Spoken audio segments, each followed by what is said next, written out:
26 hours without sleep, but I'm rewarded with a beautiful sunrise. But then the clouds rolled in. I hope this is not a sign of things to come. Well, let's face it, that's generally how things happen around on this blog.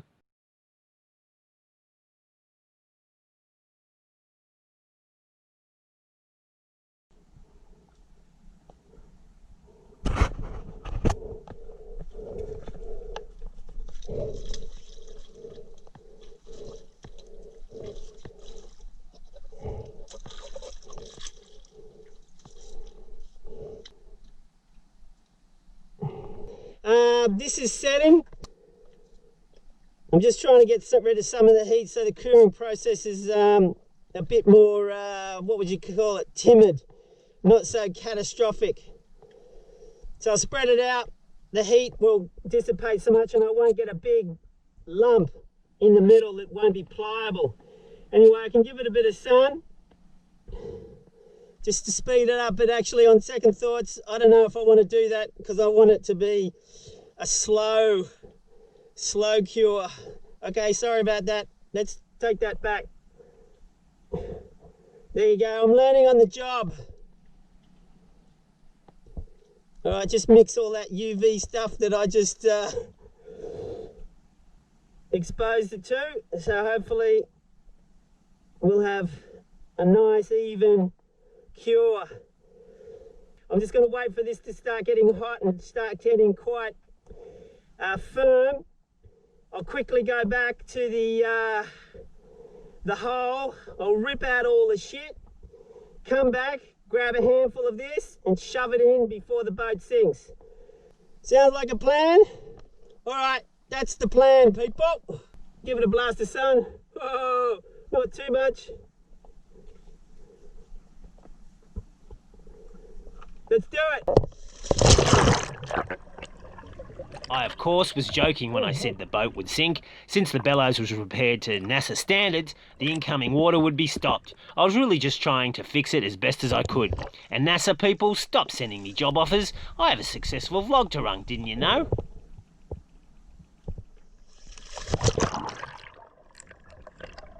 I suspected that the epoxy wouldn't stick to the wet surface, but if I could key it into the irregular shaped hole, it would still do the job. What I found was that if you pressed and stretched the epoxy, it would actually stick. Well, not that bit that floated away. I didn't expect it to be watertight, just to stop the flow.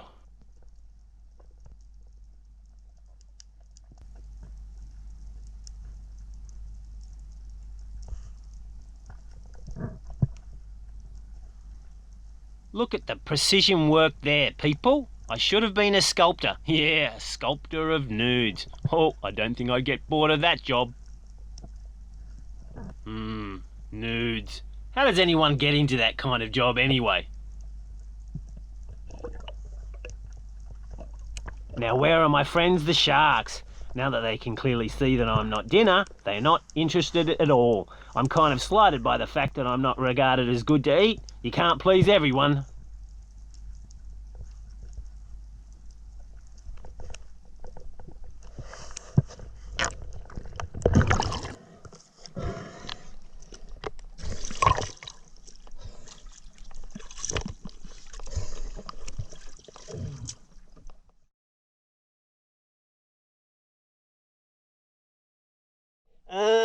They might be, I don't know if they're holes or not, but they've blown little bits of fairing off or filler material, so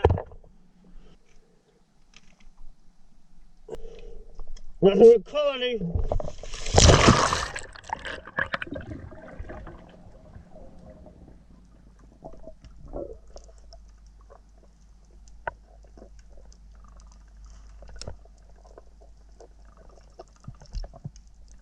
I can hear the gears ticking, people. What to do with this epoxy? Let's shove more in the hole in typical male fashion.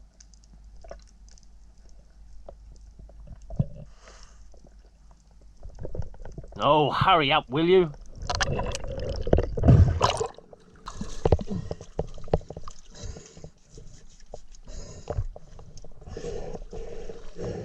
I don't know what's wrong with me. I could have sworn last night there were like 4 spots about maybe 4 inches away from the main crack. There were 4 spots that had blown off. I mean, could have sworn. Anyway, better to check than be sorry. But it seems to be good. Maybe we go do the East Caribbean now. Don't worry about it. That's a joke, people. We still got problems inside. If you're watching this vlog for the first time, it may not be the most serious vlog, even when it ought to be serious, and the possibility of someone's boat and home is going to disappear and go into the bottom. Yeah, that's it. Sailing into the depths. That'll be the new title.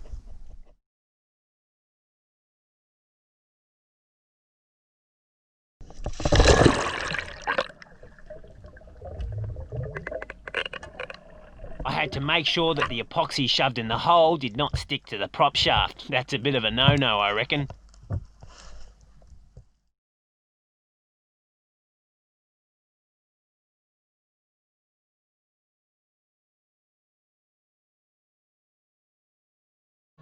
Now we're going to go suss out a couple of beaches that we can beach the boat up on. They're very, very steep back. You'll see what I mean in a sec. I've got a tablet on board the boat, so I'm just going to record the path. So if something goes wrong in the night and the malarkey hits the fan, well, we can just run it up in the middle of the night, just following the track.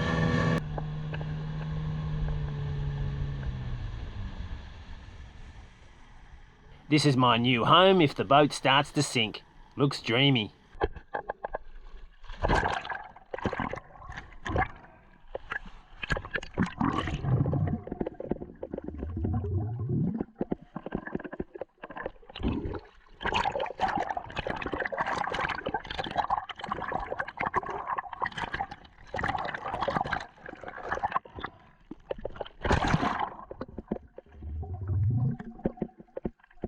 Nice soft sand. So I reckon it's recorded on the tablet. I'll move the boat up and I'll get a line so I know where I can ram up anywhere along this line. We can possibly run it up. It'll go flying up and then it'll nestle. Well, I'll throw the anchor out first. I have two stern lines, port and starboard, or starboard and port, and try and force it up. And then, well, it can't sink. It can get a bit of water, but it can't sink. Now, this is good for the wind direction from, say, there to there. Let's go check out another island with another steep beach, just in case.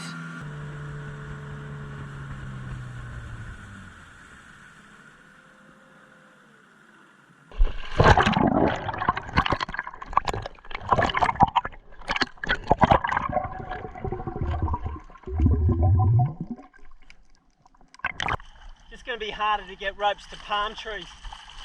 Well, where there's a will, there's a way. Yeah, when I was going over this footage, clearly I was a bit paranoid. Look, I should point out that the day before, I'd been in the water for 7 hours doing filming. And so I was exhausted at the end of the day. And then we had the lightning, which I couldn't sleep. And then we had the drama and the crisis. And of course, I just went right through the night. So to put it bluntly, I was buggered. And then there's this footage. There's actually other footage that's even worse, and I'm clearly mad. But I think I just was running on empty, and the brain was a bit confused, and there you have it. But look, I think I was going to be okay, provided I didn't get hit by another bolt of lightning. It should be fine, and I was a bit cautious. But what I really needed to do was to get the boat to a marina in a hard stand, and for that I needed internet to start the ball rolling. Well, the situation seems to have just become more complicated.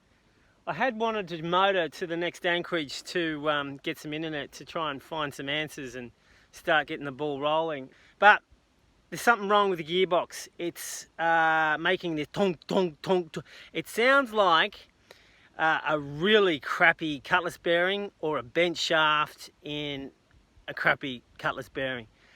And also when the motor was going, I ran inside and look, the bellows in the PSS shaft seal, it doesn't stay stationary, it oscillates backwards and forwards. And it's already leaking more. So I was only running it for what, maybe 8-10 minutes. But I had to put the anchor down because I'm not going to run that risk again. So looks like I cannot use the motor. There's either something wrong with the gearbox, or there's something wrong with the shaft, and I don't want to risk the dodgy repair I've done on the bellows. So it looks like I'm going to be stuck here. The wind is always from the south, so I need to get to the south. So this would be, oh bugger it! Look, I'm just going to ride this, and they only last an hour. That's enough for me to get to the next anchorage, and oh bugger it! I'm going to do that. Yep. All right. So after an hour and a half, I'm safely tucked up in this anchorage, but there is no internet. Well, there's the barest minimum. I can do WhatsApp texts, and that's about it. And that's when I put it in a bag and send it up the mast. So I'll keep trying. If I don't get internet by tomorrow morning, I'm just going to have to sail or dinghy tug, probably dinghy tug because there's going to be no wind as per usual, to this next island. It's about 2.5 miles closer to the tower with the reception. So we ought to get reception there, or internet there.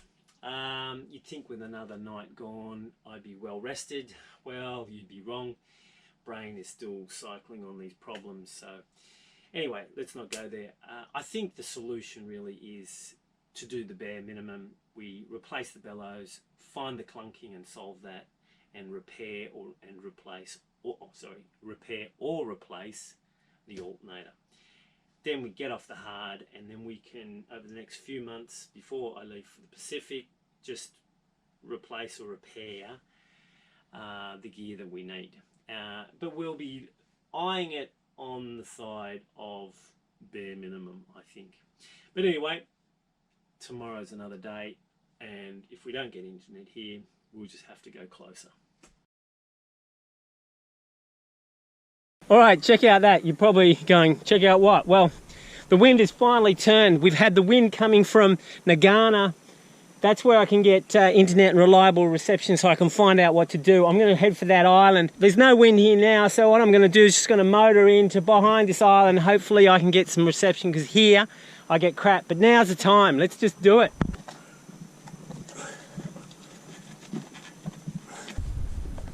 That'll do it.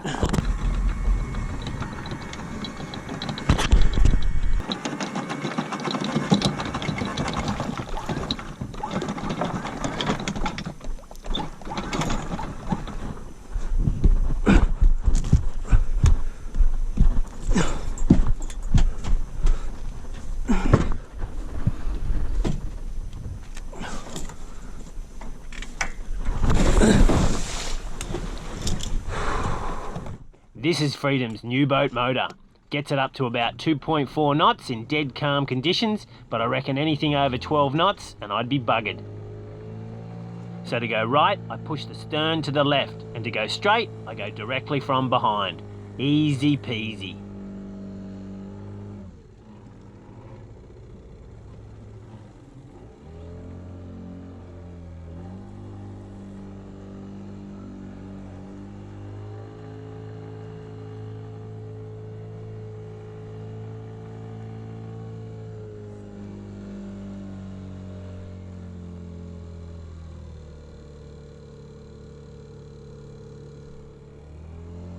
There is a narrow channel out of here, and because the sun and clouds are not behaving, I can't see it nor the bommies to the left of it.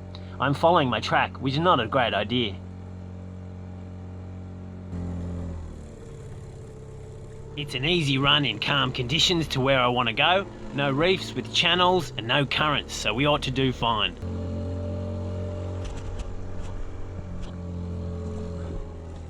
As you can see, we aren't going too fast, and we're headed for that island directly in front there.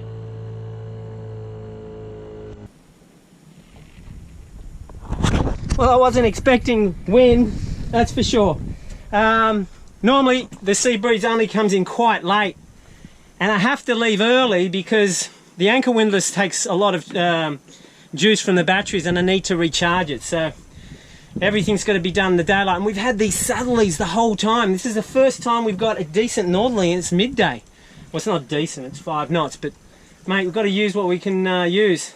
There's a maze of reefs up here. It's just a maze. And it's thin channels, and I'm not going to do that. And that would be to get to the safe anchorage in there. I'm going to hang out here, try and get this guy called Appio to get me fuel. And he normally visits these islands, so that's what we'll do. Of course, we got the tricky thing that we've got absolutely no instruments. I've got no depth. I don't even have the chart plotter on. I've never been to this island before. It's a lot of grouper here, and I don't want to shoot grouper. And it's not a proper anchorage. This is, at best, it's a nor'east anchorage, so protected from the nor'east. It's not good to be on a southerly because you're basically on a lee shore, and there's not a big sand patch, apparently, according to Bauhaus book. Anyway, we're here. Hopefully, I mean, there's a Kayuko out there. I'll zip over to him and ask him if he can bring Appio out. But I should have service here. I should be able to get some information. That's the important thing.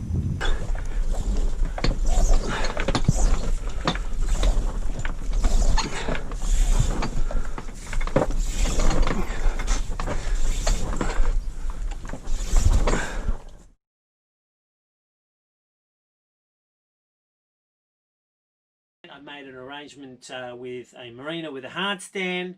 I'd ordered a new bellows, I'd made phone calls, the ball was rolling, everything was going well. This anchorage is not a great anchorage for the southerly winds, and this is the season where you have these squalls coming from the mountains, and they're pretty strong, 50 knots, and I'm on a lee shore here, so I needed to get out of here. The gentle southerly had just started to come through, and so I could sail back to that safe anchorage, and that's where I'd wait for Appio to bring me the fuel.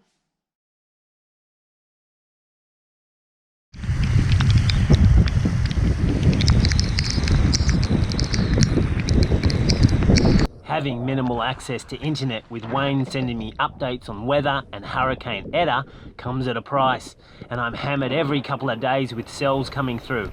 This anchorage here is known for rough weather and lightning, but I have no choice. I'm waiting for Appio and for him to bring me some gasoline.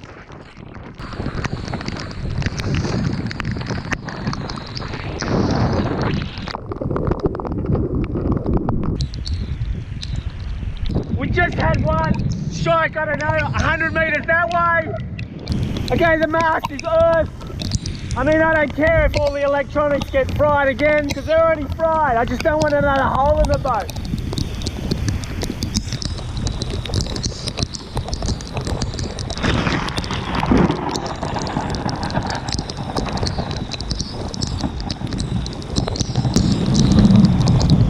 That was just over there. We've had one hit over there, and now over there, and we're right in the middle.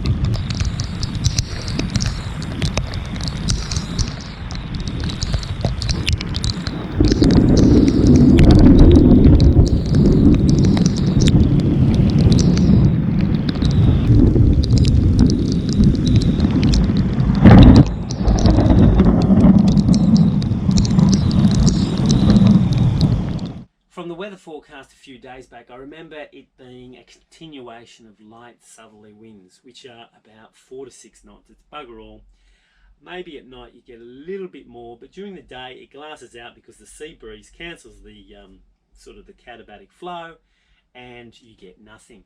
So I have to travel about 55 or 60 miles, which means I'm not going to do, and I've got a current to go against too, of about 1 knot, maybe 1.5 knots.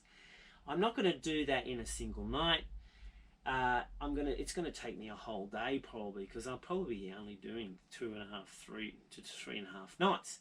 So there's a good chance I'm going to be stuck around some reefs in the middle of the day without any power whatsoever. So I need dinghy fuel. So I worked out, to be safe, I get about 80 litres of dinghy fuel. I know that's a lot, but I was hoping that would cover about 20-25 miles of me going for hours on end, or at least pushing me off the reef and waiting for the next night to then sail. So I sent the Kayuko, well, I went to the Kayuko people and I got them to take a message to Appio to bring me gasoline. Now, Apio is an excellent businessman. I should point out the local Indians are honest and fair and lovely people. Apio, however, he is an excellent businessman. And when I say excellent businessman, he's a bit of a crook. And when I say a bit of a crook, well, he's a lot of a crook. Almost every boat that turns up to this area will end up giving money to him, and they won't see any vegetables or fruit or gasoline. He rips off everyone. He didn't rip off us and one other boat. They're the only two people I know. So the message goes out to him. I don't see him for 2 days. Now, he knows me in the boat, so obviously they communicated who I was, fuzzy-headed guy or something. He comes out with pineapple because he knows I like pineapple. No gasoline. So 2 days are down, and I got pineapple. I said, look, where's the gasoline? He does the same thing to me as he does to the other boats. He grabs his pockets. He doesn't turn them out, but he goes, I've got no money. He wants me to give him $150 or $140, whatever it is, to get me the 80 litres of fuel. I know it's expensive, but he's got a fee. But he wants the full $140, $150, and then disappear and not do anything. So I said, no, Apio, you get me the fuel and I will pay you. You'll get a good commission on top of that. And this is in my best Spanish, which is pretty poor. Anyway, I don't see him for 5 days. 5 days later, he turns up with the fuel. So obviously he's worked out it's better to make 40 or 60 bucks on the deal than absolutely no money at all. So he comes. I finally have fuel. But from the internet, or from the text messages I'm getting, because I'm still in the shitty internet zone, from Wayne, we've got Tropical Storm Etta above me, and the winds are going to be on the nose and strong. And I'm thinking, well, look, I'm not in a situation where I want to be tacking around reefs up backwards and forwards and going into the main part of the current, which is going to drag me back. Look, I could probably just stand to going backwards and forwards and not go anywhere. I don't want to do that. So I know tropical storms will go west or west-northwest or northwest. So as they go that way, the wind should start going round to the southwest, south, and that'll be a much easier run for me to head west. At least get the wind at 60 degrees and it'll be fine. So now I've got to wait for this system to move before I can leave.